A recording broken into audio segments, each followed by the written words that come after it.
تسمعي الأخبار؟ والله أهلنا ماتوا، والله لقيت هذا كرة براكي زين، ودربني سنة كاملة، سنة كاملة، اي والله سنة كاملة، انت شايفة؟ والله وجهني لعند حصى قد راسش، زين. حاولت اقص الحصى نص 6 شهور، 6 شهور، اي والله 6 شهور، شو اقول ليش بعد؟ زين. حاولت اقصها ما قدرت اقصها، بالله عليك بهالدرجة ضعيف، والله ايش اسوي بعد؟ توني كنت قاعد اتدرب، زين. بعدين قابلت ناس اموات، كانوا تلاميذه يعتبرون أبناءه لأنه هو تبناهم، زين. وبعدين علموني كيف أقص الحصى وما أدري، علموني كل اللي يقدرون عليه، نفس ما قال لي كورة بلاكي هذا شو اسمه، والله مستحيل ما أعتقد أن أنا راح أعرف أنطق اسمه نفس الناس، ما انسى الموضوع، زين.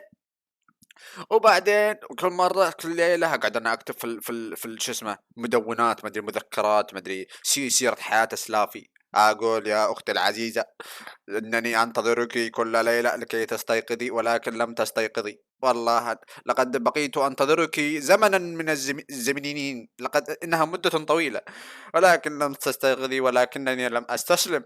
فكنت عندما ذهبت إلى الاختبارات النهائية سألت عدة شياطين كيف أعيد الإنسان الذي أصبح شيطانا إلى وضعه البشري، كيف؟ ولكنهم لم يردوا علي، والله لم يردوا علي. فباشرت عملي في الانتصار في الاختبارات النهائية، فهذا ما حدث. وعندما عدت إلى بيتي أوكوراداكي تفاجأت بأنك مستيقظة، وهذا ما حدث حقا. تفاجأت بأنك مستيقظة.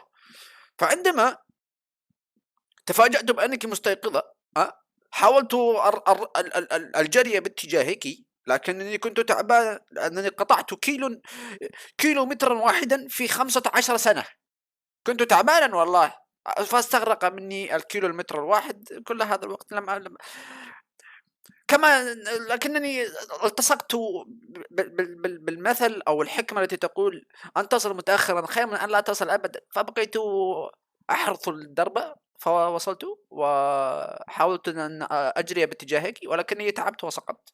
فكنت سعيدا أنت من استطعت أن تخرجي وتستيقظي من النوم وأن تجري باتجاهي. فهذا كان شيء جميل، ولكن أتدرين ما حدث؟ لا تدرين ما حدث. أتعلمين لماذا لا تدرين ما حدث؟ لأنك عدت إلى النوم. فسلام الله عليك، ونتمنى أن تستيقظي مرة أخرى. خير إن شاء الله تستيقظي، بتستيقظي بعد ما ينتهي الأنمي، نشوفش بعدين.